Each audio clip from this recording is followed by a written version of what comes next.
Hello, Hastings. I'm Tom Wright. Welcome to our studio. I am here with special guest Donna Mathewitz. Donna, welcome to the studio. Well, thanks. Thanks for having me. It's good to be here. Good to see you again. Donna, if you don't know, many of you in Hastings know, but just in case you're one of the few that don't, Donna here is a grief counselor, an inspirational speaker, and author that specializes in grief and loss. And she's been doing this for many years. And I'm going to take right from your website, Donna, so I don't miss anything here. Sure. But you've been working in this with loss and grief since 1997, following the death of your two teenage sons within 2 years. Donna here speaks to women's groups, grief support groups, churches, and senior living settings. She most recently authored A Journal for Your Journey, a book that came out a couple of years ago that we just we talked about last time we spoke.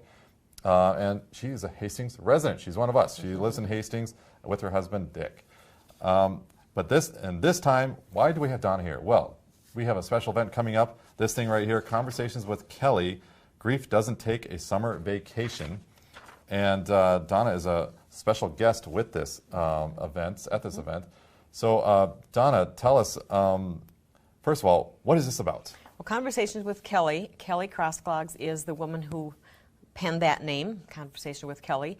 I've been with her she's from the other side of the metro, over Minnetonka, where I have been her guest doing this before there. And we finally said, hey, Kelly, will you bring it to the other side? Because I knew I had people that would certainly come if it was a little closer to home. So 2 weeks from tonight, on Tuesday, the 23rd of July at 6:30 at the Hastings Arts Center, I will be joining Kelly up front on stage where we will just simply have a conversation.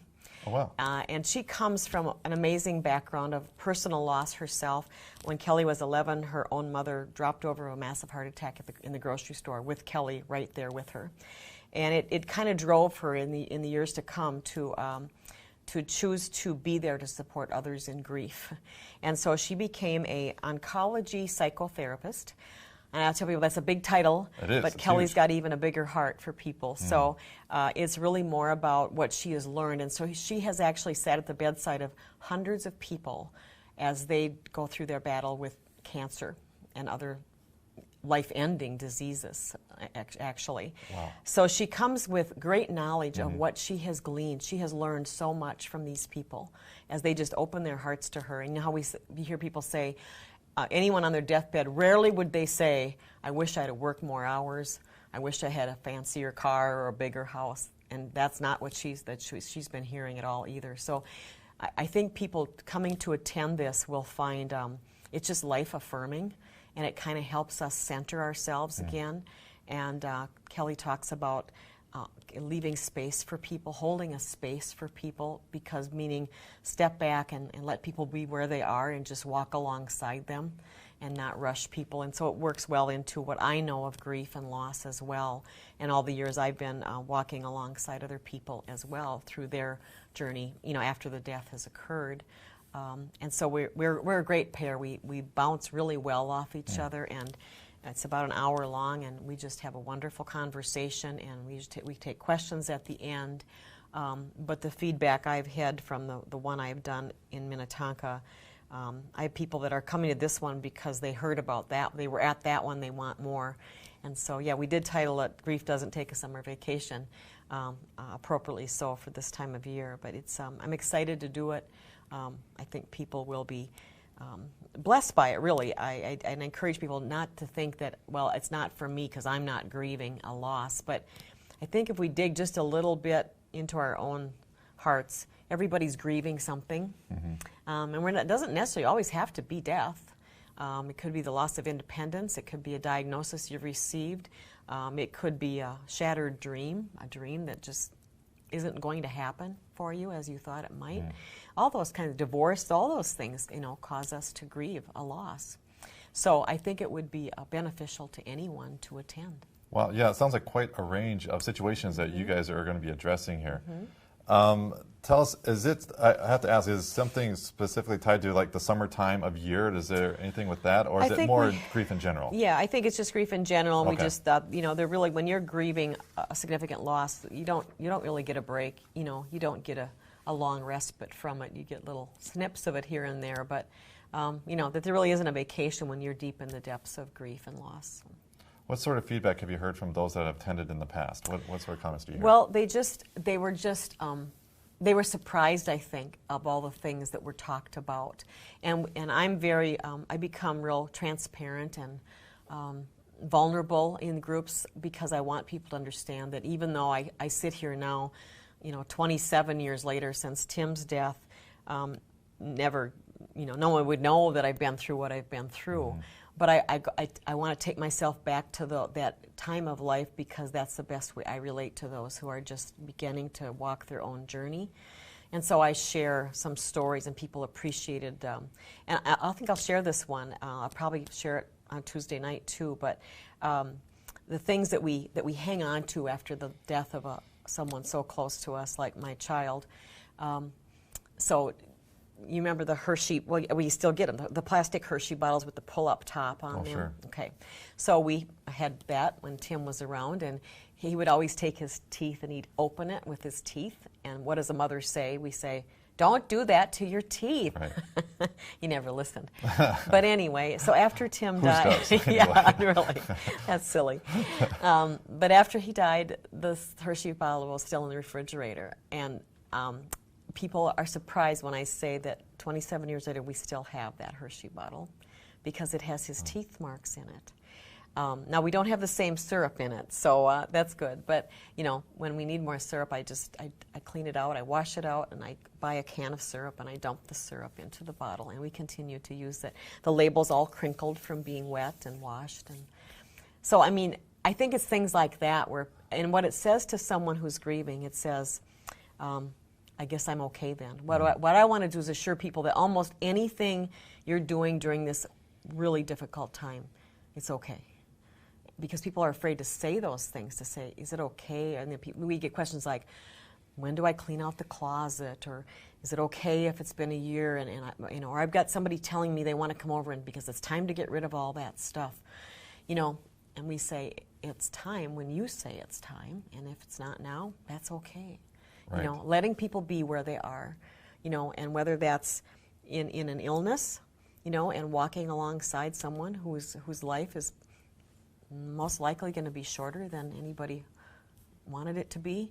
How do we come alongside? And Kelly is the expert at that, how to support and love people through their times while they're still with us, and make those days count. It sounds like you kind of brought up a couple there, but what are some of the more common misconceptions about grief and going through coping with the loss? That it's over a lot quicker than it really can be. That people have an idea that, well, it's been a year. And almost anyone I talked to, and I heard it, I know I did too after our losses, anytime most times people will say, it's been a year, I'm sure it's getting easier now. And what they mean, I think, is that, well, you've gotten through the first. You've gotten through a whole year of all the things that are different. But what people don't know is that really the consensus is, as I share with people, is that the second year is more difficult than the first, partly because the shock is worn off. Any numbness, when a death occurs like ours, there is a trauma that comes with it that you are really numb for quite a time. And the first year, you don't even remember. Sometimes you don't even remember what Christmas. I don't remember. I don't know how that Christmas, because I can't remember it because I was numb. But by the second and third and fourth year, now it becomes very real. And I do remember thinking after I got through. He died in March and Mother's Day's in May, and I was numb. But after that one, the second one, the third one, I remember thinking out loud, oh, so this is how it's going to be. It's not just one Mother's Day. It's like all of them. Let's talk about Hastings. And I'm curious about, I know for a time there was a Grief Coalition, correct? Yes, So it's right. called like a weekly meeting that those coping with loss could attend. And I was curious to hear an update on that. Is that still going? Yes, or? we don't. Actually, my husband and I facilitate that. Oh, great. Yeah, and we just changed it to the Hastings Area Grief Support Group, and we meet on the second and fourth Thursday of every month. That was a weekly meeting. And we took it over. We agreed because Marty McNunn and Lila Davies, who headed that and were faithful servants for every week for years, we just said we're just going to scale back a little bit, and we'll do it the second and fourth Thursday of every month. And that's worked fine. We've done it that way for several years now. So, yeah, in fact, it's coming up this Thursday night. So This Thursday night. Yes. And for those interested in that, where can they find more information or get a hold of Just you? show up. You can go on my Unfinished by Design Facebook page.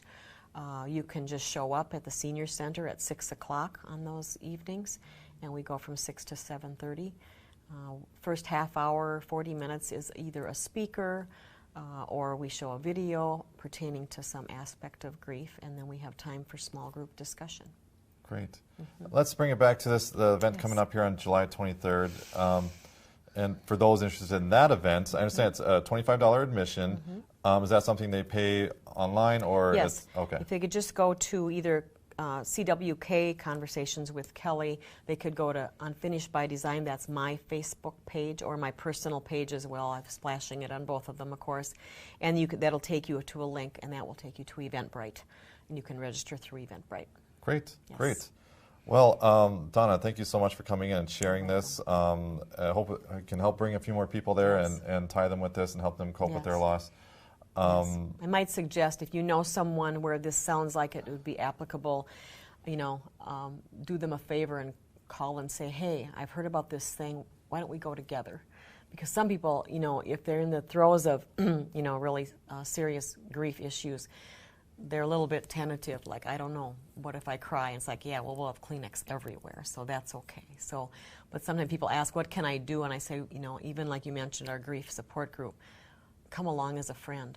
And I always, it's kind of neat that when I talk to those people who came along just to support someone else, they leave there saying, I learned some things tonight. I didn't know this before.